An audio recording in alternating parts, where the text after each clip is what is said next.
কাম হলো, এখন আমি ঢাকা যাবো কেমনে? আঙ্কেল আমি সরি, ড্রাইভার বুঝতে পারেনি। এখন আমি ঢাকা যাবো কেমনে? আপনি যদি কিছু মনে না করেন আমি আপনাকে নামিয়ে দিই। আমি অনেক দূর যাবো ঢাকা। তাহলে তো ভালোই হলো, আমি নিজেও ঢাকা যাচ্ছি, চলুন আপনাকে পৌঁছে দিই। আপনার ওই গাড়িতে জি। কিছু মনে করবেন না, আর মলম পার্টি টাটি না তো? ছি ছি আঙ্কেল, আমি মলম পার্টি কেন হতে যাব? আমি তো দেলদুয়ারের তালুকদার বাড়ির নাতনি। তালুকদার বাড়ি মেয়ে আপনি? জি। কোনো ভয় তো নেই না? যাওয়ার আগে আপনার এই ড্রেসটা চেঞ্জ করে দিব, একটা দোকানে যেয়ে আরেকটা নতুন ড্রেস কিনে তারপর আপনাকে চেঞ্জ করে দিব, প্লিজ আঙ্কেল। আর ঢাকা কোথায় যাবেন আঙ্কেল? ঢাকা ভার্সিটিতে যাও। ওখানে কেউ আছে? আমার ছেলে তো এখানে পড়ে। তাই নাকি? তা কত ব্যাচ, কোন ডিপার্টমেন্টে? তো কিছু তো আমি বলতে পারবো না মা। আমিও ঢাকা ইউনিভার্সিটিতে পড়ি আঙ্কেল, তাই জানতে চাইলাম। আপনি মনে হয় সব জানেন না। জেলা কি নাম আপনার ছেলে? জাকি। না, এই নামে তো কাউকে মনে পড়ছে না। আমার ছেলে তো পড়াশোনা ভালো, পড়াশোনা নিয়ে থাকে, কারোর সাথে তেমন মিশে না, এই জন্য মনে হচ্ছিল। এই তো চলে এসেছি। আচ্ছা শোনো, আজকে আসার সময় একটা আঙ্কেলের গায়ে পানি ছিটিয়ে ভিজিয়ে দিয়েছি, তাকে সাথে করে নিয়েই ঢাকায় ফিরছি। সব থেকে মজার ব্যাপার হলো তার ছেলেও নাকি আমাদের ইউনিভার্সিটিতে পড়ে। আঙ্কেল আমরা চলে এসেছি। আঙ্কেল এই হচ্ছে ঢাকা ইউনিভার্সিটি, আপনি যান তাহলে। এটা আমার হল, আমি তাহলে আমার হলে যাই। আপনারা অনেক বাবা, আমার একটু উপকার করতে পারেন? কি হয়েছে আপনার? আমার ছেলে এই ভার্সিটিতে পড়ে, কোন ধরে খুঁজতেছি কিন্তু পাইতেছি না। আপনার ছেলের নাম কি? জাকির। তার মোবাইল নাম্বার নাই আপনার কাছে? মোবাইল একটা ছিল, 6 মাস ধরে আমার সাথে অভিমান করে এখনো যোগাযোগ করে। আমি তার জন্য নতুন ফোন কিনে নিয়েছি। আচ্ছা দাঁড়ান, দেখছি দাঁড়ান।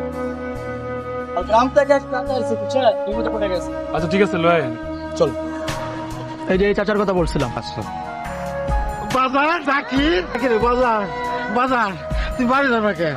বাপের কথা তোর মনে পড়ে না? হ্যাঁ, আরে চাচা কি বলেন আপনি? উনি জাকির হতে যাবে কেন? ও তো আমাদের বড় ভাই, জ্যাক ভাই। আপনি উল্টাপাল্টা বকতেছেন কেন? আমি আপনার ছেলে হতে যাবো কেন? বাজার আমি গ্রামের মানুষ হতে পারি, আমার লেখাপড়া না থাকতে পারে, তাই বলে আমি আমার পোলারে চিনবো না? এটা হয়? আরে বলছি তো আমি আপনার ছেলে না। এই সোজা কথা আপনার মাথায় ঢুকতেছে না? আর তুই কোত্থেকে সব আপু ধরে নিয়ে আসোস? সব প্রবলেম কি আমার কাছে নিয়ে আসতে হবে? সব আমার সলভ করতে হবে? এখন এই গ্রামের লোক ভাবতেছে আমি তার ছেলে। যা এখনই কেউ টাঙ্গাইলে বাস উঠাই দেয়। আর এসব ঝামেলা আমাকে তার আনবি না। কি হলো চলেন, চলেন। আসলে আমার ভুল হয়েছে, সারাদিন রোদ্রে রোদ্রে ঘুরছি তো, মাথা ঠিক নেই। আমারে মাফ করে দিয়ে, আপনারে আমার ছেলে মনে করছি না। তো একটা কথা বল, আমার জাকিরে যদি খুঁজে পান তাহলে কোয়েন তার উপর আমার কোনো রাগ নেই। আমার তো একটাই ছেলে, তার উপর আমি কি রাগ করে থাকতে পারি বল?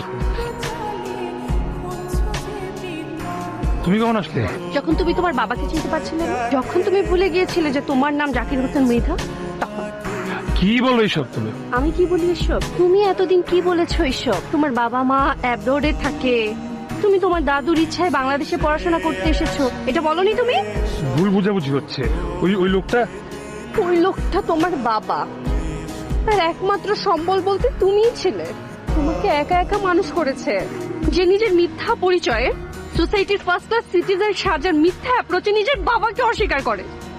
এই লোকটাকে আজকে প্রথম দেখলাম, আগে কোনোদিন দেখি নাই। ওহ, তাই না? তাহলে তুমি কি করে জানলে যে উনার বাড়ি টাঙ্গাইলে?